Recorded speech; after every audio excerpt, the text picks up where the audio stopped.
सवाल ये था कि अपना बिजनेस स्केल अप करने के लिए क्या चीजें रिक्वायरमेंट है? बिजनेस स्केल अप करने के स्केल अप लिए करने, बिजनेस स्केल अप करने के लिए डिपेंड्स अपॉन कि आप बिजनेस कैसे कर रहे हो। सबसे पहले आपका जो एक्सपेंस अकाउंट है वो चेक करो कि उसमें अनवांटेड एक्सपेंडिचर्स तो नहीं है। नंबर वन, हो सकता है आपका प्रॉफिट उसमें चले जाता है।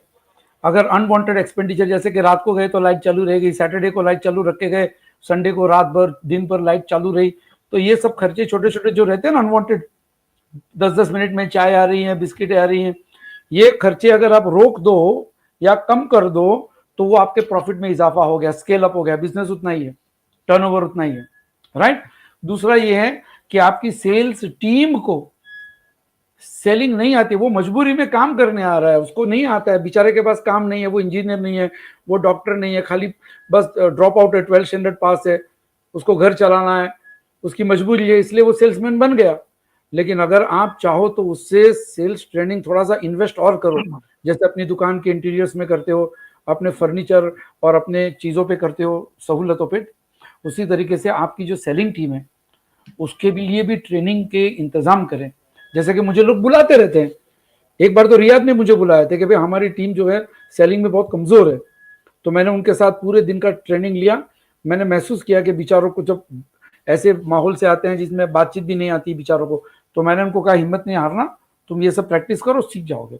तो अपस्केल करने के लिए सेलिंग अच्छा होना चाहिए, तुम्हारा प्रोडक्ट तो अच्छा होगा ही, मुझे उम्मीद है, लेकिन आपके एक्सपेंसेस और आपकी सेलिंग, ये दो चीज पे मेहनत करो। आपको एडवर्टीजमेंट पे इतनी मेहनत करने की जरूरत नहीं पड़ेगी इंशाल्लाह। अच्छा, इसमें देखिए मैं भी कुछ टिप्स देता हूं कि देखिए सबसे पहले कि अपने प्रोडक्ट को बेटर बनाने की कोशिश करो। जो भी आपका प्रोडक्ट है, जो भी सर्विस है, जो भी प्रोडक्ट है, तो उसको कैसे आप बेटर बना सकते हो।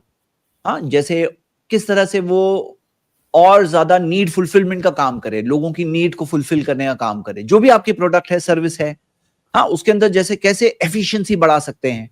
जैसे कहीं अगर कोई प्रोडक्ट में वेस्टेज है, कोई इनएफिशिएंसी है, तो उसको हटाना, ये एक पहली चीज हो गई। दूसरी चीज, कोई भी बिजनेस को स्केल अप करने में आज के जमाने में एक बहुत इंपॉर्टेंट चीज होती है, जो आज का जमाना ऑटोमेशन का जमाना है। तो जो चीजें जैसे रेपिटेटिव होती है ना, वो चीजों को ऑटोमेट करना जरूरी होता है। चाहे इनवॉइसिंग है, कस्टमर सपोर्ट है, मार्केटिंग है, या बहुत सारी चीजें, सीआरएम सॉफ्टवेयर आ गई है, बिजनेस मैनेजमेंट सॉफ्टवेयर अवेलेबल है, टूल्स ऑनलाइन अवेलेबल है। हाँ, तो इस तरह से कैसे ऑटोमेशन को ला सके ताकि आप फोकस कर सको और ग्रोथ पे फोकस करने के लिए, या काम को और एफिशिएंटली करने के लिए, कम कॉस्टिंग के साथ करने के लिए, कम मैन पावर डेडिकेट करने के साथ करने के लिए ऑटोमेशन का सहारा लेना, टेक्नोलॉजी का सहारा लेना है, बहुत जरूरी है आज के जमाने के बिजनेस के लिए। तीसरी चीज एक स्केल अप करने में बहुत जरूरी क्या है, वो है कि आप किसको बेच रहे हो, आपकी मार्केट कौन है।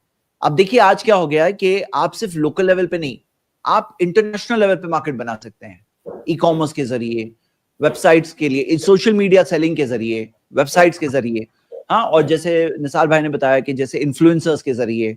तो आपकी मार्केट को एक्सपांड करो। आप एक सेलिंग किसका बेच रहे हो, अगर आप इन एक पर्टिकुलर लोकल एरिया, एक लोकल कस्टमर बेस को सेल कर रहे हो, तो उसकी जगह पे एक्सपांड करना, ये एक तीसरी चीज है। चौथी और बहुत इंपॉर्टेंट चीज क्या है कि भाई आप हो कौन, मतलब क्या, आप अपने लिए एक ब्रांड क्रिएट करो।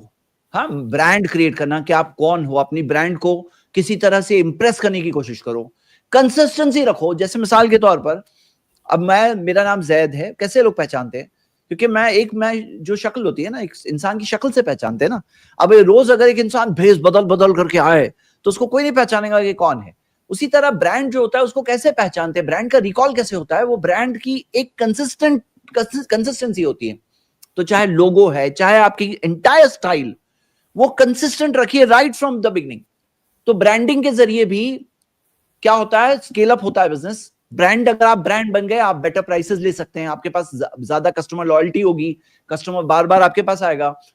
उसी तरह जो मार्केटिंग के जरिए, आप मार्केटिंग के जरिए अपने प्रोडक्ट को अवेलेबल कर सकते हो और जगहों पर। इस तरह से क्या होगा, ये भी आपकी तरीका है जिसके जरिए आप अपने आप को, अपने बिजनेस को स्केल अप करोगे। एक और चीज स्केल अप करने में क्या है कि रेवेन्यू स्ट्रीम्स। मान लो एक रेवेन्यू स्ट्रीम पे आप फोकस कर रहे हो, चलो वेरी गुड। हो सकता है कोई और साथ में कोई ऐसी रेवेन्यू स्ट्रीम साथ में है जो हो सकती है। हो सकता है कि कोई चीज खुद नहीं कर रहा है, पार्टनरशिप के जरिए कोई चीज आएगी, यानी एक चीज खुद कर रहे हैं, एक चीज पार्टनरशिप के जरिए हो। या हो सकता है कोई चीज आप अलग अलग तरह की चीजें ऑफर कर सकते हैं, यानी कि रेवेन्यू स्ट्रीम्स अलग अलग आप डाइवर्सिफाई करने की कोशिश कर सकते हैं। और बहुत इंपॉर्टेंट चीज हमारे इस्लामिक प्रिंसिपल्स जो है वो हमेशा रहे कि चाहे अमानतदारी, चाहे एम्प्लॉइज को साथ पेमेंट करना, एम्प्लॉइज बहुत इंपॉर्टेंट होता है, अल्लाह की मदद होती है, ये बरकत अल्लाह की तरफ से होती है। प्रोमिसेस डिलीवर करना, एम्प्लॉइज के ड्यूज बराबर से अदा करना, कस्टमर्स के साथ धोखा नहीं देना, चीटिंग नहीं करना, फ्रॉड नहीं करना, हराम ट्रांजैक्शंस नहीं करना, ये बहुत जरूरी है। और आगे क्या चीज है कि लॉन्ग टर्म सोचो, लॉन्ग टर्म कि मिसाल के तौर पर किसी के साथ आप जब डेवलप कर रहे हैं तो आपके सप्लायर्स के साथ आपके रिलेशंस डेवलप हो अमानतदारी के साथ। देखो क्या होता है, कुछ लोग जब शॉर्ट टर्म वाले होते हैं सबके साथ चीटिंग करते हैं, फ्रॉड करते हैं, बैड बिहेवियर करते हैं। नहीं, हम अल्लाह के लिए कर रहे हैं, हम आखिरत के लिए कर रहे हैं, लेकिन दुनिया के अंदर भी एक फायदा है कि आपका लॉन्ग टर्म बिजनेस चलने में ये फायदा होता है।